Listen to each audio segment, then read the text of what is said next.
What was that formula for the angle between two lines? Cos theta equals the dot product. D1 dot D2 over magnitude of D1 magnitude of D2.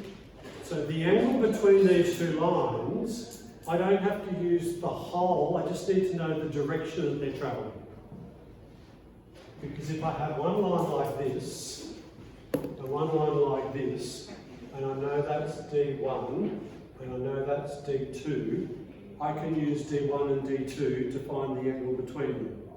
So imagine that D2 was drawn like that. There is the angle between them. Because a vector is a vector, it can be moved in space and still be the same vector. So really, I'm only interested in these bits when calculating the angle between two vectors. If they're parallel, would their angle technically be 90 degrees? Well, if they were perpendicular, technically it would be 90 degrees. Oh, like that. So if they're parallel, the angle would have to be zero. Okay. Because if they were parallel, and this is one of the lines, and this is the other line, and that's D1, and that's D2. If I was to pick D2 up and draw it next to D1, it would sit on top of itself. Therefore, the angle between the two of them is zero. What would 180 look like? 180 would be the same as zero, Yeah. because that's D1 going in that direction, and that's D2 going in that direction. But we would say that they were parallel. But would we say that that's 180 or 0? Well, if you're doing the dot product, Yeah. D1 dot D2, it's the magnitude of D1 times the magnitude of D2 times the cos of 180 degrees, and the cos of 180 degrees is 0. Right. So you'd still have a dot product of 0, whether that's Yeah. 180 or whether it's 0. Good question. So, D1 equals I plus 2J plus 2K. The magnitude of D1 will equal the square root of 1 squared plus 2 squared plus 2 squared, root 9, which is 3. And the magnitude of D2 will be the square root of 3 squared plus 2 squared plus 6 squared, which is the square root of 9 plus 4 plus 36, which is root 49, which is 7.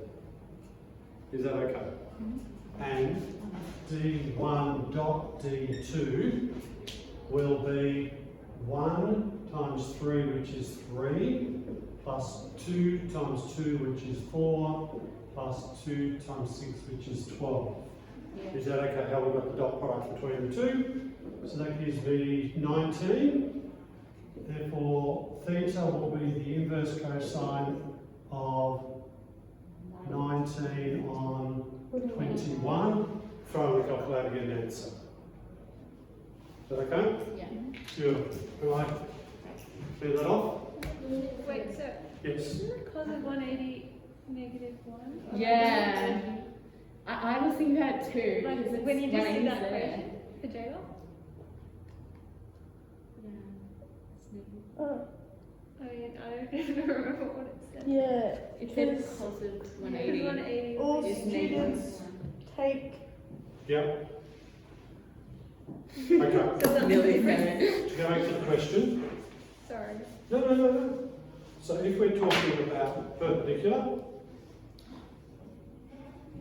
then A dot B will be the magnitude of A, the magnitude of B times the cos of 90, which is 0. So you get 0 as an answer.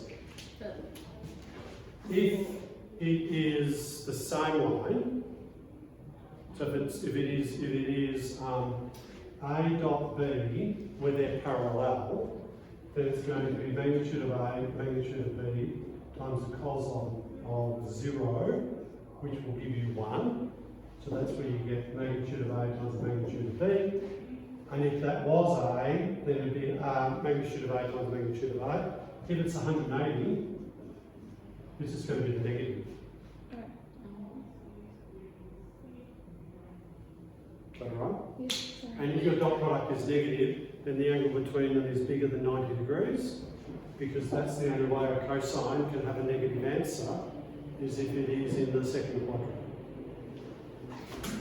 That help? Yeah. So that's number 6. Do I have any more in 5B?